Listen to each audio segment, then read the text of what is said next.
आप जो यीशु में पैदा हुए, जो उसके पुत्र और पुत्रियां हैं, जॉन चैप्टर नंबर 1 के अकॉर्डिंग जो उसके द्वारा पैदा हुए, उसने उन्हें यानी यीशु ने उन्हें क्या दिया? परमेश्वर की संतान होने का अधिकार दिया। उसने आपको अधिकार दिया है। जो चीजें शैतान के हाथ में पड़ी है, आपसे छीनी गई है, उन्हें वापस लेने का अधिकार दिया गया। कि प्रार्थना का क्या महत्व है, मैं उसके बारे में आज बात करने जा रही हूँ।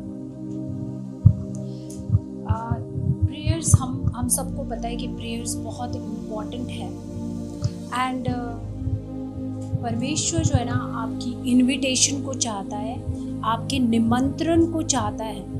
किसमें? आपकी सिचुएशन में आने के लिए। जिस सिचुएशन को आप फेस कर रहे हो उस सिचुएशन में आने के लिए परमेश्वर चाहता है कि आप उसे इनवाइट करें और वो आए।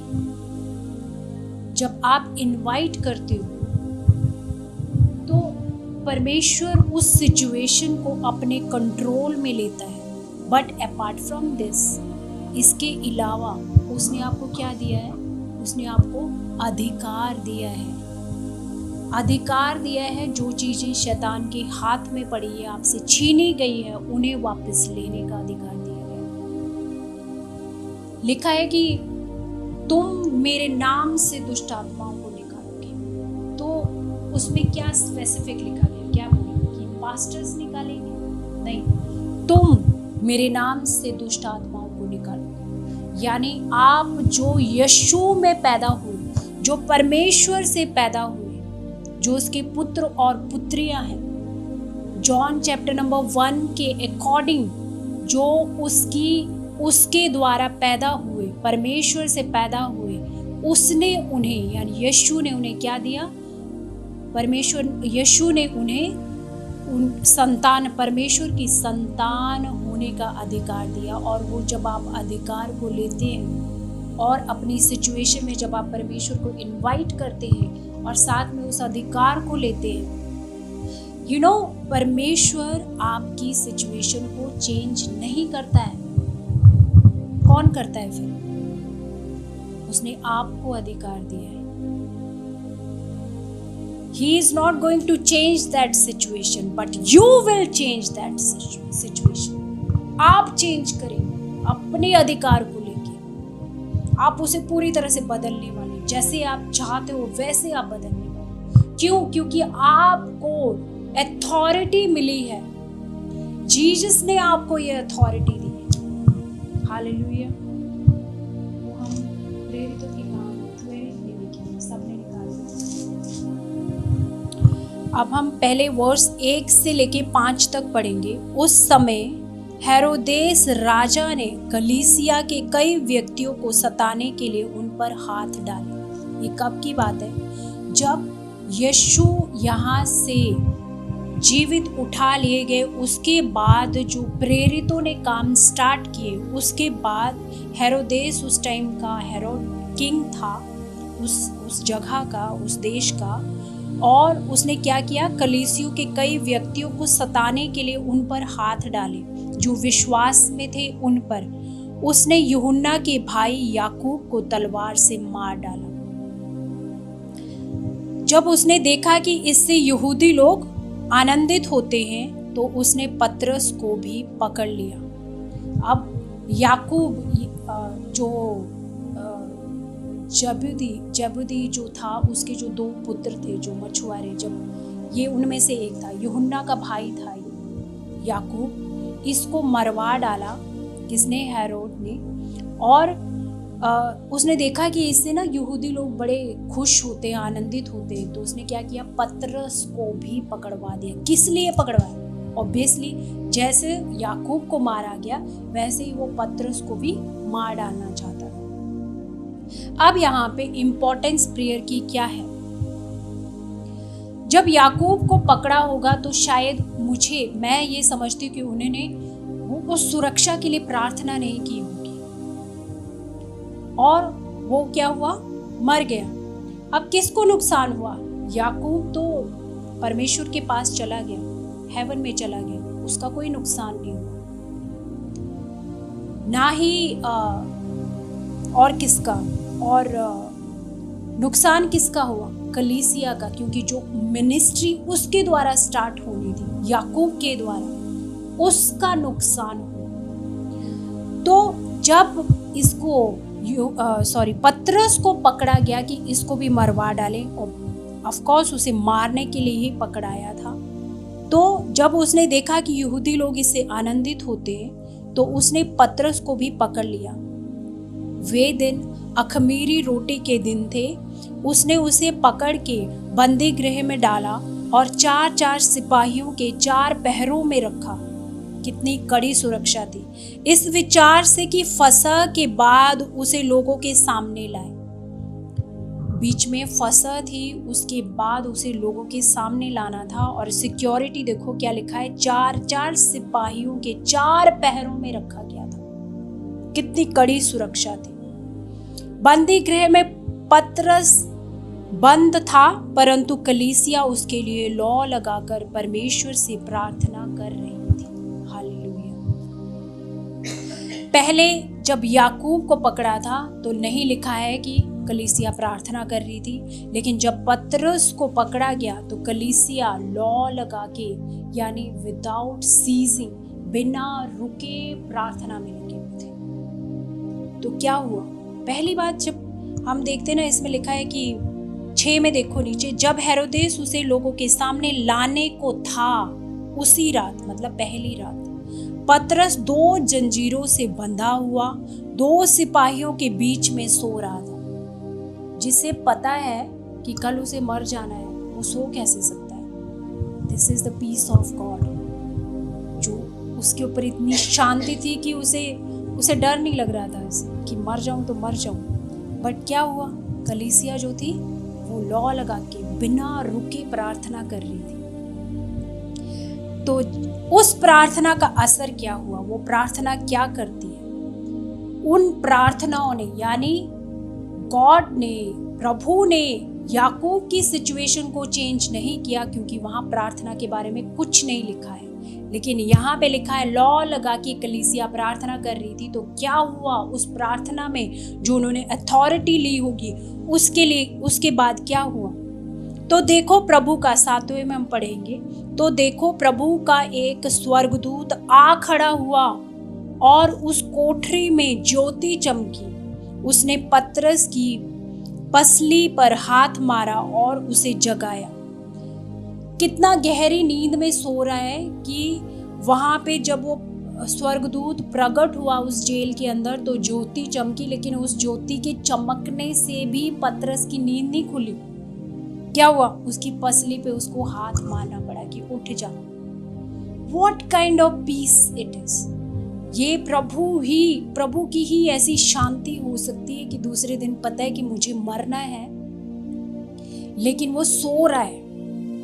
उसे उठाया, जगाया, उठ जल्दी कर। कौन बोलता है ये? स्वर्गदूत कह रहा है। उसके हाथों से जंजीरें खुल गई। स्वर्गदूत को जंजीरों को खोलना नहीं पड़ा, वो उसके शब्द बोलते ही उठ जल्दी कर। क्या हुआ? उसके हाथों से जंजीरें खुल गई, टूट गई। ये क्या है? ये प्रार्थना की पावर है जो कलीसिया ने की, लौ लगा के बिना रुके प्रार्थना की।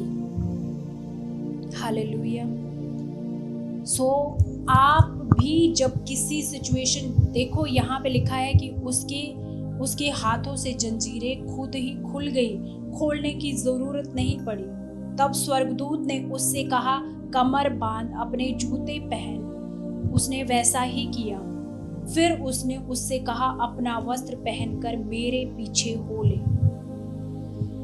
कि स्वर्गदूत के आने पे कितना टाइम, ये भी बोला कि कमर बांध ले, जूते पहन ले, फिर चलना मेरे पीछे हो ले। मतलब कितना कंट्रोल में सब कुछ था कि और लोगों पे कैसी नींद आई होगी कि कोई जागा नहीं, किसी को पता नहीं चला। जूते पहने गए, कमर बांध दी गई और फिर स्वर्गदूत के पीछे पीछे पतरस निकलता है। ये थी प्रेयर की पावर, जो कि जेल के अंदर जंजीरें टूट गई।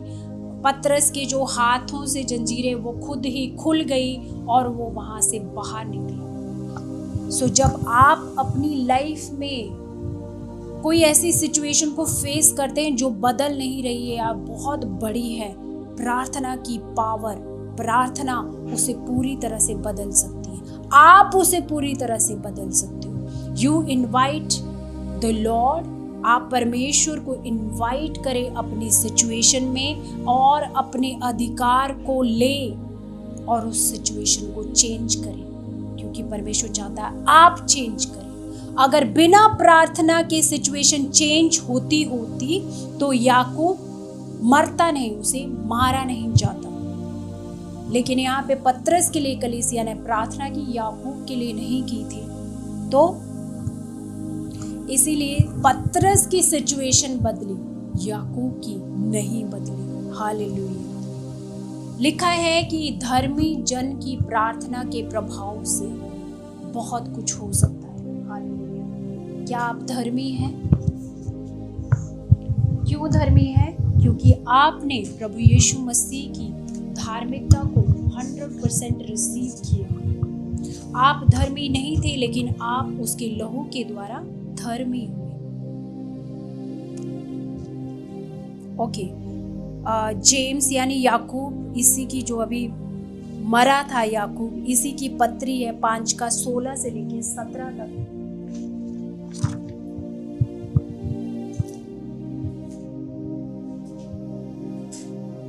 क्या आप जानते हैं कि शैतान कभी नहीं चाहता कि आप बोल्ड प्रेयर्स करें? वो चाहता आप डर डर के प्रार्थना करें। कुछ आपके मन में कभी ऐसा आता है मैं कुछ ज्यादा ना मांग लूं, पता नहीं परमेश्वर देगा या नहीं मुझे, बट वो आपके दिमाग में, आपके मन में शैतान डाल रहा है कि मैं ज्यादा ना कुछ मांग लूं। परमेश्वर चाहता है कि आप ज्यादा मांगे, बोल्ड प्रेयर्स करें आप, और वो आपको दे सकता है। उसे अच्छा लगता है जब उसे लिखा है घुरे पर से उठा के शहजादों संग वो बिठा देता है। मिल गया याकूब 16 के नीचे आ जाओ तो उसमें लिखा है धर्मी जन की प्रार्थना के प्रभाव से बहुत कुछ हो सकता है। अब यहाँ पे लिखा है एलिया भी जो हमारे समान दुख सुख का भोगी मनुष्य था, और उसने गिड़गिड़ाकर प्रार्थना की कि मेह ना बरसे, और 3.5 वर्ष तक भूमि पर मेह नहीं बरसा, कोई बारिश नहीं हुई, और 3.5 वर्ष तक भूमि पर मेह नहीं बरसी। फिर उसने प्रार्थना की तो आकाश से वर्षा हुई और भूमि फलवंत हुई। ये वो एलिया है जो कि लॉ के नीचे था, जो कि व्यवस्था के नीचे था, लेकिन फिर भी उसकी प्रार्थना के प्रभाव से क्या हुआ, 3.5 साल तक कोई भी बारिश नहीं हुई। और जब उसने दूसरी बार प्रार्थना की बारिश होने के लिए, तब बारिश हुई।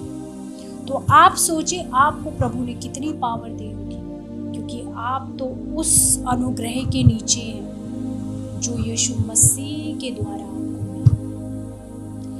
आपने जो भी प्रार्थनाएं की है, एकदम उसके लिए कॉन्फिडेंट हो जाए। डेविल हमेशा आपको ये दिमाग में डालेगा कि जो तूने प्रार्थनाएं की है वो नहीं सुनी गई है, या तूने बहुत ज़्यादा मांग ली है, या तूने सही तरीके से प्रार्थना नहीं की है। पर सिंपल प्रेयर भी प्रभु को अच्छी लगती है जब आप उसकी प्रेजेंस में बैठते हैं और उससे प्रार्थना करते हैं। पर अपने अंदर हमेशा ये बिलीव रखिए कि जो कुछ मैं इस समय बोल रही हूँ वो प्रभु को सुन रहा है और वो मुझे आंसर कर रहा है उसका, और उसने मुझे अधिकार दिया है, और ये सिचुएशन चेंज हो रही है, 100% चेंज हो रही है। हालेलुया। तो जो एलिया था, एलिया ने प्रार्थना की कि 3.5 साल तक कोई बारिश ना हो, और ऐसा ही हुआ। क्या पावर होगी, क्या परमेश्वर से उसने किस तरह की प्रार्थना की होगी कि वैसा ही हुआ। और जब सेकंड टाइम उसने कहा कि बारिश हो और दोबारा प्रार्थना की, तो उसमें लिखा है, जब हम पीछे देखते हैं पुराने नियम में एलिया का जो चैप्टर है उसके अंदर राजाओं में है, तो उसमें लिखा है कि उसने प्रार्थना की और अपने सेवक को उसने 7 बार भेजा देखने के लिए। इंसान हार जाता है जब वो प्रेयर कर रहा हो बार बार और वो सिचुएशन चेंज ना हो रही, लेकिन उसने क्या किया, जब तक वो सिचुएशन चेंज नहीं हुई वो प्रार्थना करता रहा।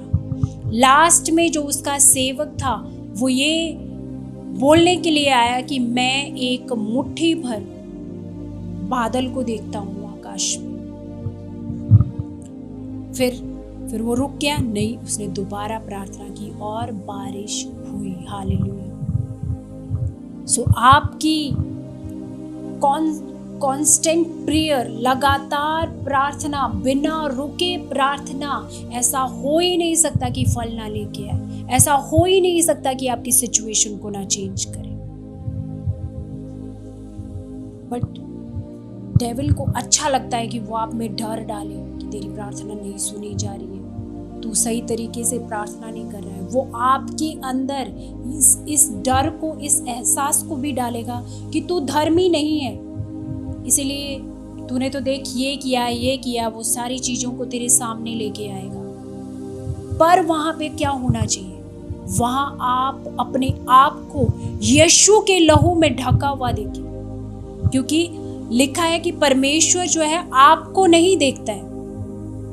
ओल्ड टेस्टामेंट के अनुसार जब पहले कोई भेंट को लेके आता था, तो बलि को लेके आता था, तो जो याजक है वो उस पाप करने वाले इंसान को नहीं देखता था, जो इंसान लेके आया उसको नहीं देखता था। किसको जांचता था वो? ऑफरिंग को। जिस ऑफरिंग को वो लेके आया, जिस भेड़ को वो लेके आया या कोई भी जो लैम्प है उसको लेके आया, उसको वो जांचेगा कि कोई दाग तो नहीं है इसके अंदर। इसी तरह से आज भी जब आप परमेश्वर के सामने जाते हैं, आप में शायद 100 दाग हो, 100 पाप हो, पर द लैम्प जीसस, वो परमेश्वर उससे आपके स्थान पर देखता है। परमेश्वर किसे देखता है? यीशु को आपके स्थान पर देखता है। और जब वो उसे देखता है तो उसमें कोई पाप नहीं है। लिखा है कि he knew no sin, कोई पाप नहीं है उसके अंदर। अब उसने, परमेश्वर ने किसको स्वीकार किया? फिर उसकी जगह पे आपको स्वीकार किया, क्योंकि लिखा है कि हम लेपा लपकन की संतान है, उसने हमें गोद लिया है। उसकी जगह पे वो आपको नहीं देखता है, आपकी जगह पे वो आपको नहीं देखता है। परमेश्वर किसको देखता है? यीशु मसीह को देखता है। इसीलिए आप बोल्ड प्रेयर्स करें, बड़ी प्रेयर करें, मांगे। लिखा है मांगो तो दिया जाएगा, ढूंढोगे तो पाओगे, खटखटाओगे तो खोला जाएगा। बहुत लोगों का ये परसेप्शन होता है कि अगर लिखा है बाइबल में कि परमेश्वर जानता है कि तुम्हें किस बात की आवश्यकता है, अगर वो जानता है तो फिर प्रार्थना क्यों करे? वो तो ऑलरेडी जानता है। पर उसके बाद ये भी लिखा है इसीलिए तुम इस रीति से प्रार्थना किया करो।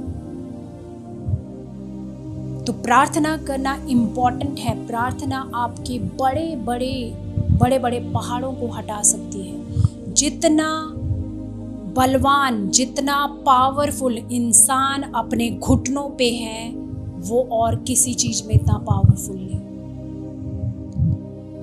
अपने घुटनों पे एक इंसान इतना पावरफुल है कि वो किसी भी सिचुएशन को चेंज कर सकता है, बड़े से बड़ी सिचुएशन को चेंज कर सकता है। आपने देखा होगा कि आप बहुत ज़्यादा कई बार परेशान होते हो, बहुत अपनी सिचुएशन से हारे हुए फील करते हो, बहुत खराब सा फील करते हो, but suddenly you will see, जैसे ही आप परमेश्वर की प्रेजेंस में जाते हो और प्रार्थना करना शुरू कर देते हो, आप में एक अजीब तरह की शांति रिसीव करोगे। अब शांति से भर जाओगे एकदम। और जब आप उस जगह से फिर बाहर निकलोगे, जैसे आप अंदर गए थे प्रेयर में, वैसे नहीं हो, आप न्यू हो होके बाहर आ रहे हैं, क्योंकि परमेश्वर का आत्मा आपके अंदर अपनी उस पावर को, अपनी उस अथॉरिटी को डालता है, अपनी उस शांति को डालता है जो परमेश्वर के पास है। जो प्रभु यीशु ने कहा मैं तुम्हें अपनी शांति दिए जाता हूँ, कौन सी शांति उसके पास है? क्या वो शांति जो टेम्पररी है? नो, वो शांति जो समझ से परे है। Hallelujah. So pray as much as you can. बिना रुके प्रार्थना करो, बिना रुके। अपने आप को जब भी आप ये फील करो कि मैं ऐसा किसी के साथ होता है कि वो फील करता है मैं प्रार्थना नहीं करूँगा आज क्योंकि मैं प्रार्थना के लायक नहीं हूँ, मैं प्रेयर के लायक नहीं हूँ, क्योंकि मुझ में इतना अधर्म पड़ा है, मैं परमेश्वर के सामने नहीं जा सकता। आपको उसी टाइम पे सबसे ज़्यादा जाना है, उसी टाइम पे सबसे ज़्यादा जाओ, क्योंकि उस प्रेजेंस में आपको पवित्र कर देता, आपकी सारी अधार्मिकता को वो ख़त्म कर देगा उस समय, और आप न्यू बन के बाहर निकल रहे हो, और फिर आप एक नई सृष्टि, और सब पुरानी बातें बीत गई और सब कुछ नया हो गया। Hallelujah. So pray without seizing. Pray जब तक कि आपका आंसर मिल ना जाए तब तक। Just pray in the name of Jesus. Amen. Hallelujah. कलीसिया में देना और बोना सिर्फ पैसे के बारे में नहीं है, यह विश्वास, धन्यवाद और आज्ञाकारिता का कार्य है। जब हम देते हैं तो हम अपनी संपत्ति से परमेश्वर का सम्मान करते हैं और अपने समुदाय को मजबूत बनाते हैं। बाइबल मलाकी 3:10 में कहती है कि जब हम अपनी दशमांश लाते हैं तो परमेश्वर आशीषों के द्वार खोलते हैं। याद रखिए, उदारता से बोना उदारता से कटाई लाता है। परमेश्वर प्रसन्न होकर देने वाले से प्रेम करता है। Giving and sowing in church is not just about money. It's an act of faith, gratitude, and obedience. When we give, we honor God with our resources and help strengthen our community. The Bible tells us in Malachi 3:10 that bringing our tithe opens the doors to God's blessings. Remember, generous sowing leads to generous reaping. God loves a cheerful giver.